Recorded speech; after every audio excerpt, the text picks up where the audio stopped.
As we approach the month of March, in the opening weekend of March, in just a few days, the PGA Tour starts to make its Florida swing with some marquee events on the horizon, and that includes this week, the Cognizant Classic. Joining us live from the Sunshine State, Keith Stewart is here on this Wednesday on the early line on SportsGrid. Keith, as always, we appreciate the time. Thanks for being here. Not quite as bright and early as the previous few weeks when you were out on the West Coast.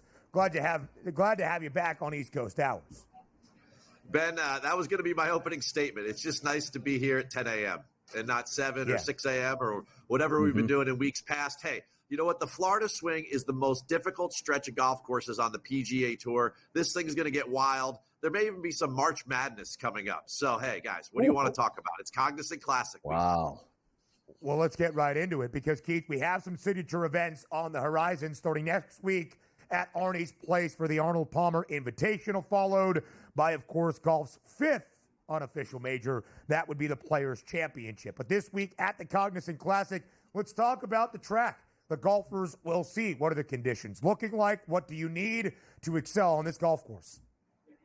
Ben, with boots on the ground, there's some interesting things going on that I've seen so far. The first thing is that this time of year in Florida, they overseed the grasses. So you have Bermuda grass everywhere, wall to wall in the summertime, but in the winter, they've only overseeded the rough in previous years at the Cognizant. This year, they have overseeded the fairways, the collars, the fringes, the tee boxes everywhere. And that's going to provide a little bit easier playing surface for these guys. Bermuda gets very tight this time of year. So the better ball strikers are going to start to excel even more here and be able to separate themselves on a ball striking playground. There's no doubt about this. This is a difficult place to play golf.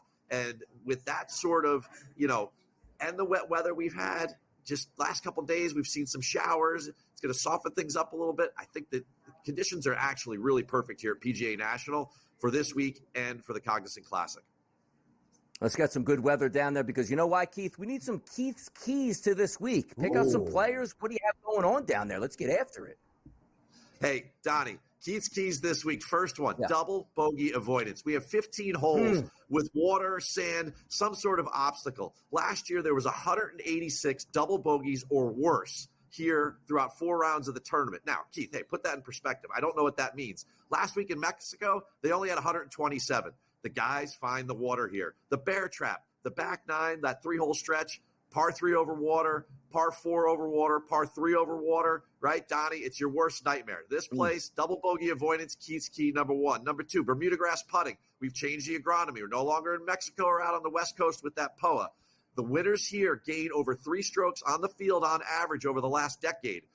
When it comes to putting on these greens, it's a different blade of grass. And if you grew up in the Southeast, then you're definitely someone that we're favoring on our betting card. And the last thing is that you got to have some approach acumen around this place, right? 8 of the last 10 winners have gained over 5 strokes on the field when it comes to hitting their irons. This place is an accuracy contest from about 175 yards and in, and those that are really, really showing great form with their iron game are the guys that I'm leaning on.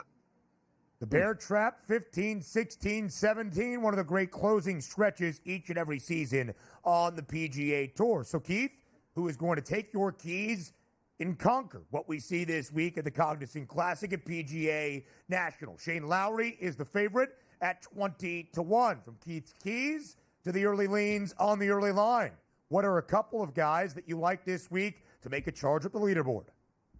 Well, you know what? I saw Shane Lowry last night at TGL, and he and Minwoo Lee are both in the field, and they look good. Shane is the betting favorite. He's out there at plus 2,000. And you know what? He's had some great success here. A second, a fifth, and a fourth in his last 3 starts, but he's not one of my early leans. I'm going to go a little further down the board because I know that Donnie loves a little bit longer odds. He likes a bigger payday, right? Plus 3,500, plus 4,000, depends where the board sits. Denny McCarthy. He lives down here. He was 16th at the Sony, guys, 16th at the WMPO, and then 5th at Torrey. Those 3 golf courses are so different. Those venues, and for him to be that well-rounded and playing that well, we all know him as the PGA Tour's best putter, but now he's bringing that flat stick and some ball speed down here to Southeast Florida.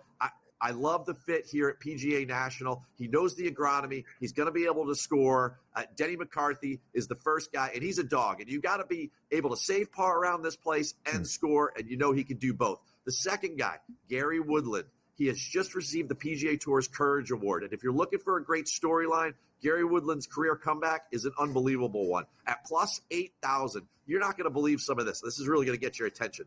2 of his last 3 starts here, he finished top 8. Okay. Then he had, the brain surgery and all of that was been going on for the last 18 months. He's back, right? 16th at the Sony this year, 22nd at AT&T, 21st at WMPO. Again, just like Denny, super well-rounded. Waialae Country Club, TPC Scottsdale, pardon me, and then now PGA National, Torrey Pines. These guys are playing these golf courses really, really well, and you've got to be spiking on approach and your ball striking coming into this place. Both Gary Woodland, 80-1, Denny McCarthy, 40-1. Those are 2 guys that I love as my early leads this week. Love to see it there at this point. Also, boots on the ground there. You've been to the TGL. What are the vibes around Tiger Woods moving from the actual screen over to the actual golf course here? Well, you know what? The rumor mill down here, the locals were super hopeful that when he took the week off back at Torrey for the Genesis, that he might show up here because he lives in town. It's an easy walk.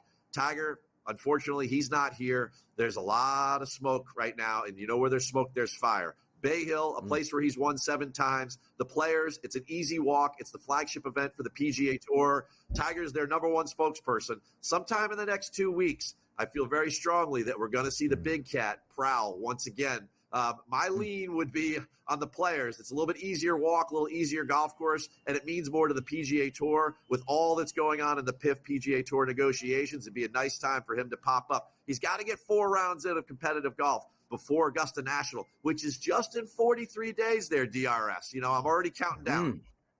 Let's go. A month and a half away before we make that trip to Augusta and down Magnolia Lane. Keith, we appreciate the time as always. Thanks for joining us here on the early line, and enjoy the week at the Cognizant Classic. The weather's beautiful. Ben, Donnie, I'll see you next week from Bay Hill. Talk to you very, very soon. Should be a great event this week and starting off that Florida swing.